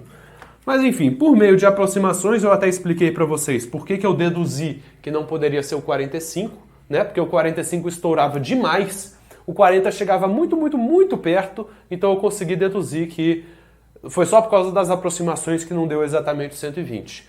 Mas eu recomendo, caso vocês tenham tempo, não façam aproximações, tá bom? Porque, principalmente na tentativa e erro. Na tentativa e erro, tente ser o mais preciso possível. Porque pode ser que aconteça isso daqui e você pense, não chegou ao 120, então tem que ser o 45. Ledo, Toledo, engano. A próxima questão, para variar, né, vai ser simples. Graças a Deus vai ser simples. De agora em diante, vai ser só questão fácil de física. No cordel intitulado Senhor dos Anéis, de autoria de Gonçalo Ferreira da Silva, lê-se a cestilha. A distância em relação ao nosso planeta amado, pouco menos que a do Sol. Ele está distanciado e menos denso que a água quando no normal estado.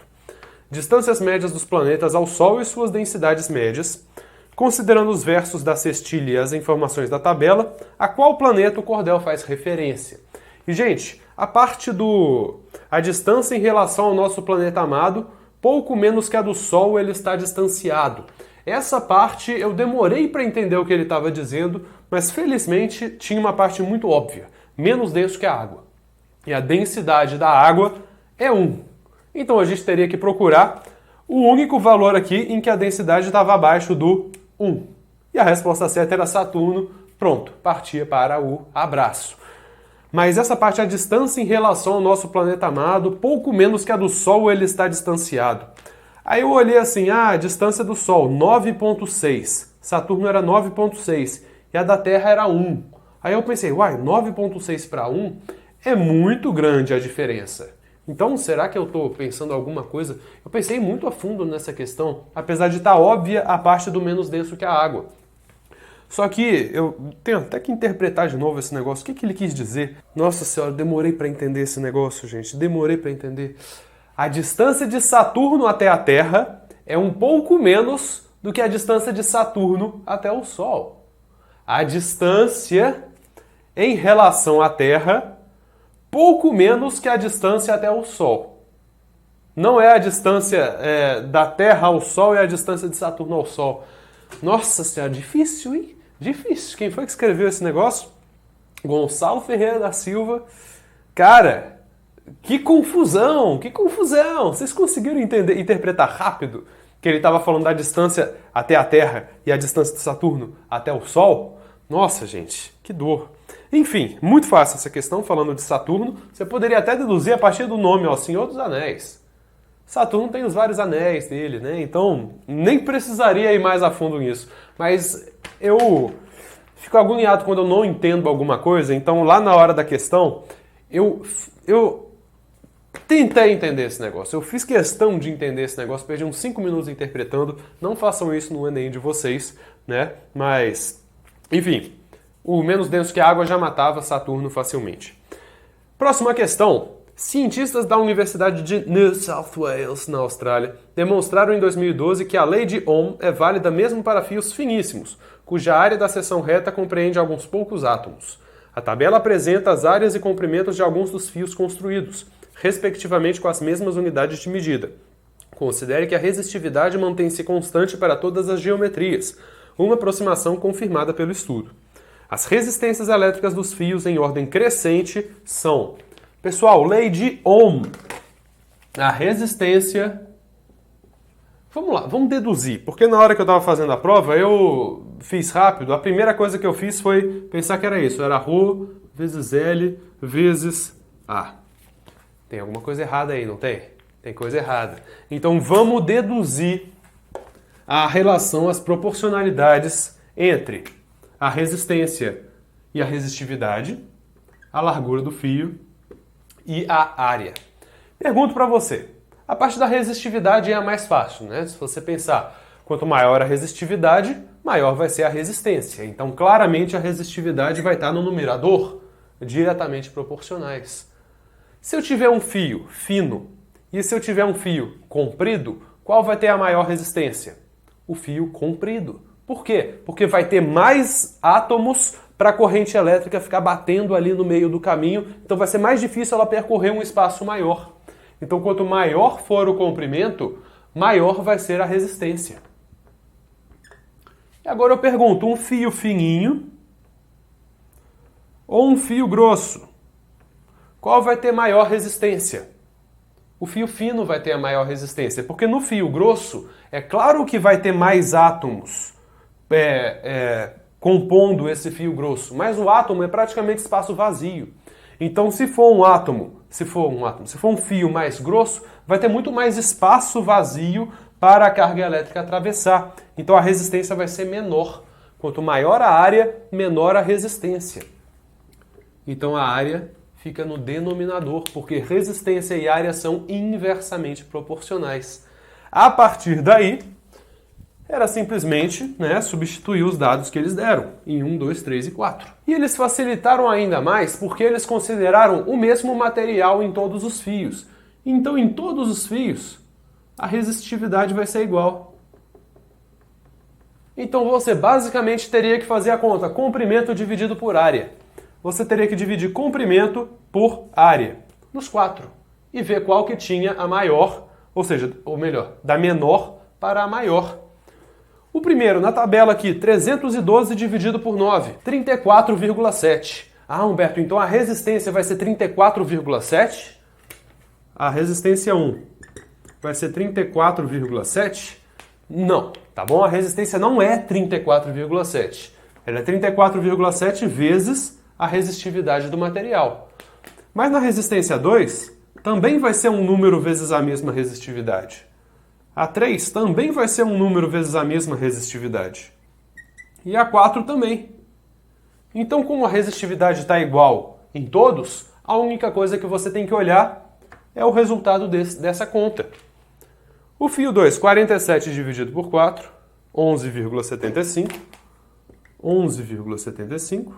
A resistividade 3, 54 por 2 dá 27, né? Não precisa de conta. 27. E a 4, 106 por 1, que dá 106. Uai, é só você olhar da menor para a maior. R3, não, melhor, R2 primeiro, depois R3, depois R1, depois R4. R2 menor que R3, menor que R1, menor que R4. E simplesmente a resposta certa é C de casa. Mostrei para vocês, pessoal. Tá ficando fácil. Agora a prova de física vai ficar facílima.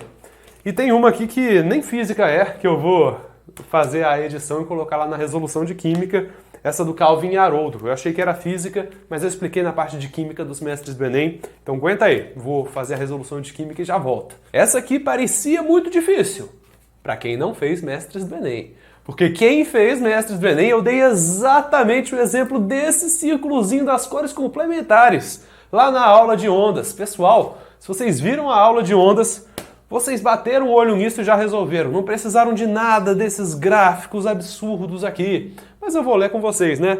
Vou ler com vocês e simbora. No outono, as folhas das árvores mudam de cor, de verde para tons de amarelo, castanho, laranja e vermelho. A cor verde das folhas deve-se ao pigmento clorofila. Nas plantas de flores caducas, a produção de clorofila diminui e o tom verde desvanece, permitindo assim que outros pigmentos, como o caroteno, de coloração amarelo alaranjado, e a antocianina, de tons avermelhados, passem a dominar a tonalidade das folhas. A coloração observada se dá em função da interação desses pigmentos com a radiação solar. Conforme apresentado no espectro de absorção, as moléculas de clorofila absorvem a radiação solar nas regiões do azul e do vermelho. Assim, a luz refletida pelas folhas tem falta desses dois tons e as vemos na cor verde. Já as antocianinas absorvem a luz desde o azul até o verde. Nesse caso, a luz refletida pelas folhas, que contêm antocianinas, aparece conforme as cores complementares, ou seja, vermelho alaranjado. Em qual faixa do espectro visível os carotenos absorvem majoritariamente? Parece muito difícil, né? Mas quem fez mestres do Enem lembra daquela explicação que eu dei. Os objetos, eles têm cor porque eles absorvem todas as outras cores, aproximadamente, né, claro, eles absorvem todas as outras cores e eles refletem a cor que você enxerga. Então, se a cor desse Enem aqui tá rosa, não é que ele absorve a luz rosa. A luz branca bate, a luz branca tem todas as cores do vermelho, laranja, amarelo, verde, azul, anil e violeta, lá do arco-íris, tem todas aquelas componentes, ele absorve, a prova absorve algumas componentes da luz e ela reflete uma combinação de cores que faz o seu olho interpretar como rosa. Ela reflete o complementar, ela absorve o que você não está vendo aqui. Então, se você... Tá aparecendo a tabela aqui, né, pessoal? Tá aparecendo esse círculozinho. Se os carotenos são laranja amarelado, eu vou até desenhar melhor. Se os carotenos são laranja amarelado por aí, e eles falaram que o caroteno é isso, né? Coloração amarelo alaranjado. Então laranja e amarelo, tá nessa parte daqui. Se essa é a cor que a gente observa, qual é a cor que eles absorvem? É exatamente a complementar. É exatamente a complementar. Então são essas duas aqui. Você olha no círculozinho, violeta e azul. Então a resposta certa é entre o violeta e o azul. Bastava você olhar no círculo das cores complementares. Se essa é a cor dele, ele absorve as cores complementares. Ele absorve as cores complementares. Muito rápido de resolver essa questão, se você fez os mestres do Enem. Essa próxima também fácil, mais de teoria do que de prática, pessoal. Mais teoria do que cálculos. Caíram cálculos no Enem? Caíram. No lançamento oblíquo. Caiu também naquela da panela, que infelizmente eu errei.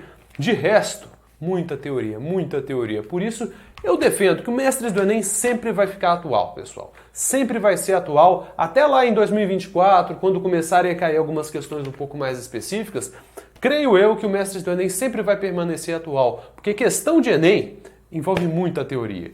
teoria e, claro, cálculos também. Mas os cálculos, se você sabe matemática básica, você faz. Se você sabe matemática básica e se você sabe a teoria da física e da química, não vai ter questão completamente absurda para você. Você vai ser capaz de fazer qualquer prova de física, química, biologia, claro, com o nosso querido Vitor Tiburcio aqui também, qualquer prova de biologia vocês resolvem. Então vamos lá. Analisando a ficha técnica de um automóvel popular, verificam-se algumas características em relação ao seu desempenho. Considerando o mesmo automóvel em duas versões, uma delas funcionando a álcool e a outra a gasolina, tem-se os dados apresentados no quadro em relação ao desempenho de cada motor. Considerando desprezível a resistência do ar, qual versão apresenta a maior potência? Quando você ouve potência, você pensa o quê? Quão rápido fornece energia. Potência, né? Eu acabei de dar a explicação física de potência, né? Mas é tipo isso, né? Você consegue deduzir que potência é... Vamos colocar em termos simplórios, em termos não tão físicos assim. Potência é quão potente é o carro, quão bem ele vai acelerar, quão rápido ele vai acelerar. Você consegue deduzir, né? Que quanto maior a potência, mais rápido o carro vai acelerar. É claro que a definição de potência é variação de energia pelo tempo. Então é quão rápido eu consigo fornecer energia para o carro. E aí você vê que a aceleração e você vê a velocidade máxima. O motor a gasolina tem velocidade máxima maior, mas é muito próxima a velocidade máxima do de álcool para o de gasolina. Será que é essa a questão? Será que é essa a diferença entre a velocidade máxima dos dois? E aí, gente, tem questões do Enem que você precisa ler as alternativas. Você não vai fazer o cálculo e procurar a resposta nas alternativas. Você tem que ler para ver o que ele está falando, para ver qual que faz sentido. Então vamos ler. Letra A. Como a versão a gasolina consegue a maior aceleração, essa é com a maior potência. A de gasolina tem maior aceleração? A de gasolina chega a 100 km por hora em 13 segundos. 13,4 segundos. O a álcool chega em 12,9. Chega em menos tempo. Ele chega mais rápido. Ele acelera mais rápido. Então o álcool, ele acelera mais rápido. Então o álcool tem a maior potência, não o de gasolina. A lógica da gasolina não fez sentido, não. Letra A você pode eliminar. B de bola. Como a versão a gasolina atinge o maior valor de energia cinética, esta é a que desenvolve a maior potência. Aí você pode pensar, opa, faz sentido, né? Se tem maior velocidade, ele tem a maior potência.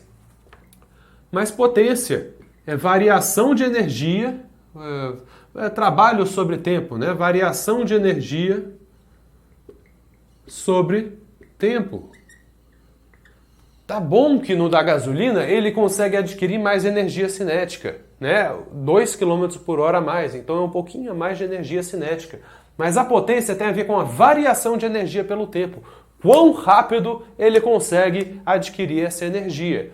Não é só ele ter mais energia cinética na velocidade máxima, é quão rápido ele consegue isso. Então, o que a gente tem que analisar para ver qual tem a maior potência não é a velocidade máxima, é quão rápido ele consegue chegar a uma mesma velocidade. Então, letra B também não faz sentido. Letra C de casa é a resposta. Como a versão a álcool apresenta a maior taxa de variação de energia cinética, ou seja, ele consegue variar a velocidade mais rápido. E como você vê isso? Porque no álcool ele consegue chegar a 100 km por hora em menos tempo. Então a taxa de variação de energia cinética é maior. A versão a álcool é a que desenvolve a maior potência. C de casa. D de dado está errada, como ambas as versões apresentam a mesma variação de velocidade no cálculo da aceleração. Você já pode eliminar porque não é a mesma variação de velocidade. Como a versão a gasolina fica com o motor trabalhando por mais tempo para atingir os 100 km, essa é a que desenvolve maior potência. Se fosse a questão que leva mais tempo, então é a maior potência. Então meu pai no eixão seria o carro mais potente do mundo, porque ele nunca vai chegar aos 100 por hora. Não, pessoal. Se o tempo é maior, a potência vai ser menor. Você vai levar mais tempo, a potência é menor, né? Então não, a resposta certa é a letra C de caramba! Como o Enem está ficando agora, nessas últimas questões, está ficando mais tranquilos.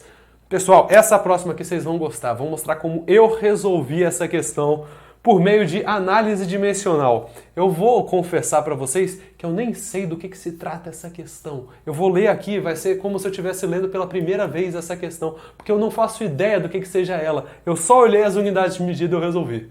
Vou ler com vocês. Carros elétricos estão cada vez mais baratos. No entanto, os órgãos governamentais e a indústria se preocupam com o tempo de recarga das baterias, que é muito mais lento quando comparado ao tempo para encher o tanque de combustível. Portanto, os usuários de transporte individual precisam se conscientizar dos ganhos ambientais dessa mudança e planejar com antecedência seus percursos, pensando em pausas necessárias para recargas.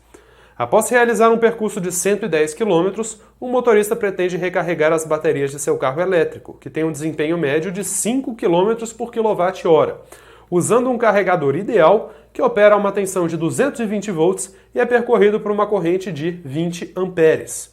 Quantas horas são necessárias para recarregar a energia utilizada nesse percurso? Muitos dados, muitos dados, muitos dados. Vamos lá. 110 km. Outro dado. 5 km por kWh. Próximo dado, 220 volts. 220 volts. E o próximo dado, 20 amperes. E aí você pensa, não dá para fazer análise dimensional coisa nenhuma, porque eu quero uma resposta em horas. Em horas. Então eu teria que cortar todas as outras unidades de medida. Mas olha, eu tenho horas aqui.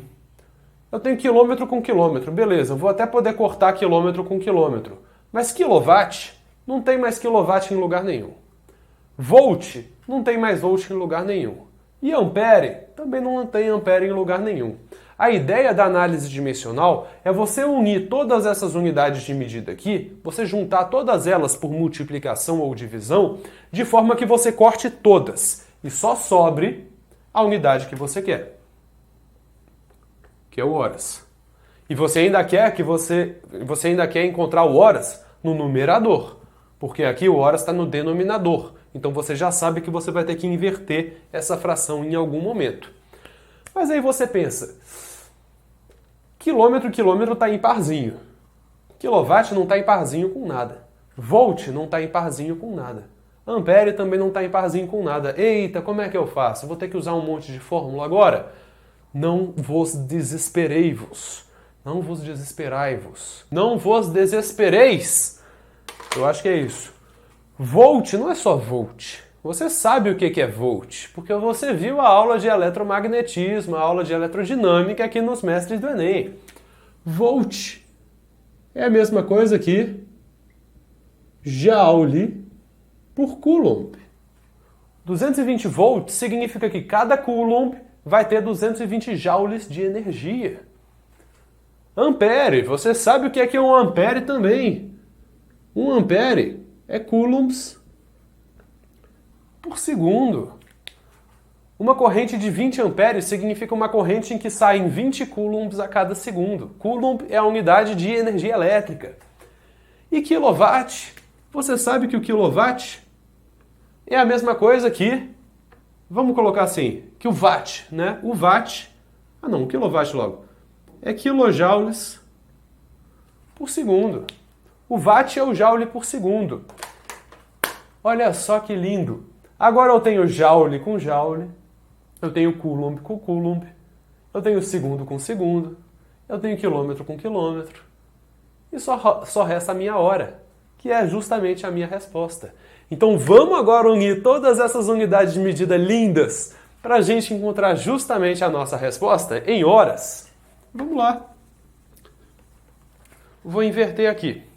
Vou inverter essa primeira aqui, porque eu sei que o hora tem que estar no numerador. Então eu vou inverter. Se é 5 dividido por 1, eu vou inverter. 1 dividido por 5 é quilojoules por segundo, vezes hora, dividido por quilômetro. É muita coisa, é muita bagunça. Sim, é muita bagunça, mas resolve. Tá bom? Próxima coisa que eu quero o... Vamos já cortar com quilômetro, né? Vamos multiplicar, porque você une sempre por multiplicação as unidades de medida, porque na física tudo é na base da multiplicação. Multiplicar uma unidade pela outra. dividir uma unidade pela outra. Então é sempre multiplicação ou divisão. Eu vou até fazer em vermelho aqui, para vocês anotarem, para vocês fixarem isso. Você sempre vai multiplicar ou dividir. E dividir é o inverso da multiplicação, então no fundo é a mesma coisa. Multiplicar por 110 quilômetros. Por quê? Porque tem 1 quilômetro no denominador, agora tem 1 no numerador, eu sei que eu já vou poder cortar. Vezes. O que mais eu posso fazer? Eu tenho joule por segundo aqui. Vamos até fazer aquele truquezinho que eu já mostrei para vocês em um outro vídeo. Se eu tenho uma fração aqui, e eu tenho uma fração grande aqui, né? Uma fração já no numerador, eu poderia, né, manter essa primeira e multiplicar pelo inverso da segunda, mas você também pode fazer com aquela lógica que eu mostrei para vocês, só façam se sentirem confortáveis. Imagina que é uma ameba. Eu gosto de imaginar que é uma ameba. Uma célula, melhor. É uma célula. Ela se juntou nessa outra e se juntaram. Então esse segundo se juntou ao quilômetro. Então o segundo do denominador da primeira se juntou ao quilômetro e foi para o denominador. Se você não estiver confortável fazendo isso, eu gosto de visualizar desse jeito, tipo uma ameba que se junta às duas células e aí vira assim. Se você não se sente confortável, não faça, tá bom?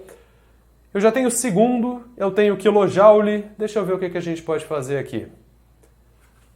Coulomb por segundo. Vamos colocar esse coulomb por segundo. Mas tem segundo no denominador. E aqui o segundo já está no denominador. O que eu vou ter que fazer? Inverter. 20 por 1 é só eu inverter. 1 por 20 segundos por coulomb. Pronto. Eu já vou cortar o segundo com o segundo. Se você quiser, você já pode fazer. Cortar segundo com segundo. E agora a última unidade de medida. A última unidade de medida, o joule por coulomb. Tem coulomb no denominador.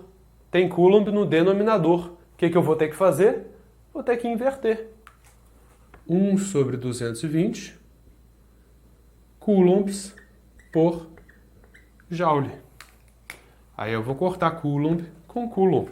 E a única coisa que sobra é o joule com quilojoule. Aí você pensa, eita, quilojoule com joule eu não posso cortar. Não pode mesmo não. Mas quilojoule é a mesma coisa que 1000 joules. Então o quilo, na verdade, é a mesma coisa que 1000. Eu posso tirar o quilo e colocar em forma de 1000. Corta joule com joule. Lindo, lindo, lindo. Sobrou o quê? Só fazer o cálculo. 1000 dividido por 5. Não, vamos lá. 1000 vezes 110, vezes 110, vezes 1, vezes 1, dividido por 5, vezes 20, vezes 220. 220. Só fazer essa conta. 110 por 220. É fácil de fazer. Pode dividir por 110, isso daqui dá 2. Que mais dá para você fazer? 5 vezes 20 dá 100. 1000 dividido por 100 dá 10. Então 10 dividido por 2 igual a 5 horas. Análise dimensional. Parece trabalhoso, mas se você pega o jeito, é lindo. De novo, eu já nem lembro sobre o que é essa questão. Eu só peguei os dados e só resolvi. Rapidinho, se você pega o jeito, gente, você resolve muitas questões por análise dimensional lá na hora do Enem. Deixa eu ver, faltam quantas questões? Falta uma, faltam duas, faltam só duas. Faltam só duas e são fáceis, fáceis, fáceis, fáceis, fáceis. O eletrocardiograma é um exame cardíaco que mede a intensidade dos sinais elétricos advindos do coração. A imagem apresenta o resultado típico obtido em um paciente saudável e a intensidade do sinal em função do tempo. De acordo com o eletrocardiograma apresentado, qual foi o número de batimentos cardíacos por minuto desse paciente durante o exame? Gente, vou nem desenhar, tá aparecendo aqui. E disseram para vocês que cada um desses quadradinhos representa 0,2 segundos. E, gente, o que é a frequência? É a quantidade de oscilações ou de repetições em função do tempo. Quanto maior a frequência, mais rápido está acontecendo. Pi, pi, pi, pi, pi, pi, pi. Ou pi, pi,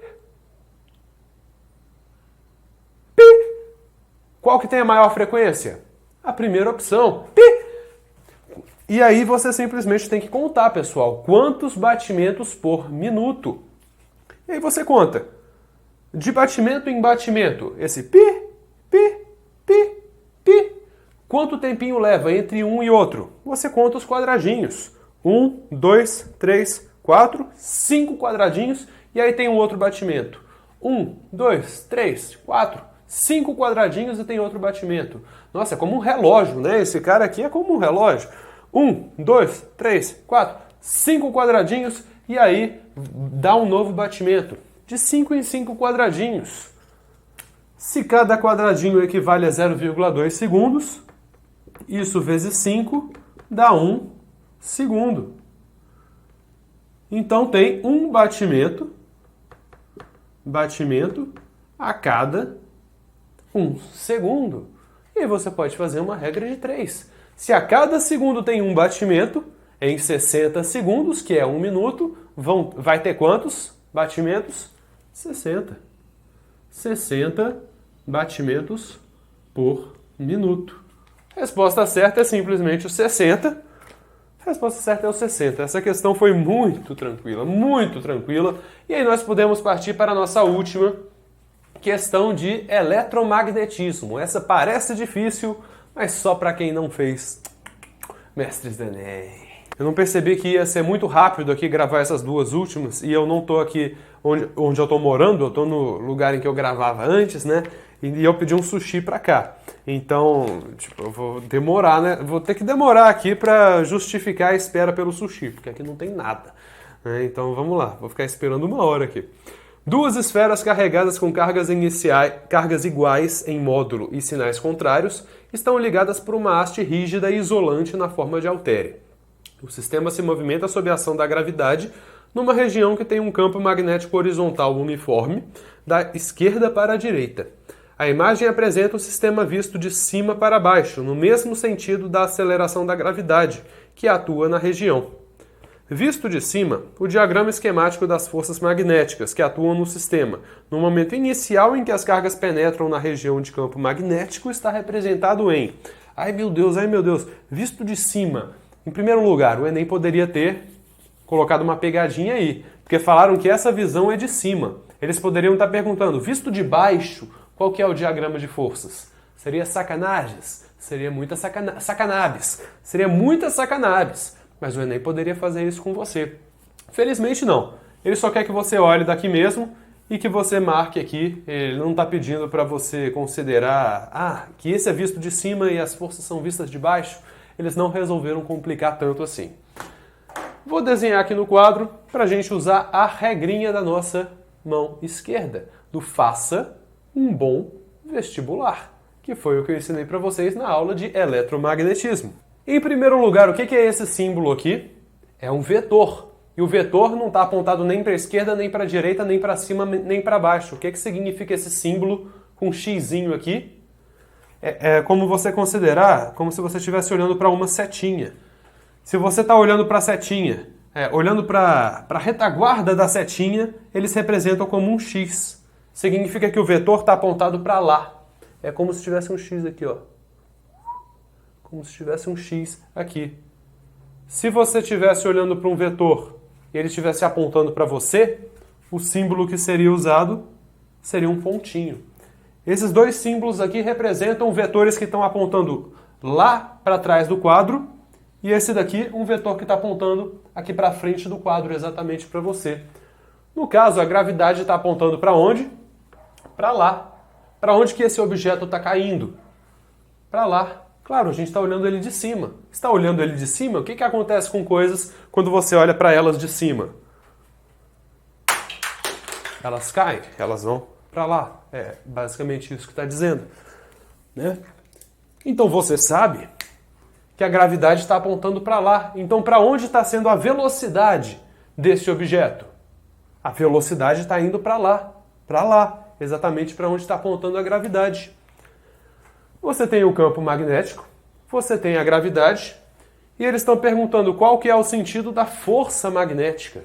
Força magnética é a regra da mão esquerda. Faça um bom vestibular. Vou fazer bem devagar para o sushi, dá tempo do sushi chegar. Faça um bom vestibular. E aí você faz assim. E você encaixa. A força é o que você quer descobrir. O campo magnético está apontando para lá. A velocidade está apontando para vocês? Não, a velocidade está apontando para lá. Então olha só, campo magnético para lá, velocidade para trás do quadro. Para onde que está a força magnética? Apontando para baixo.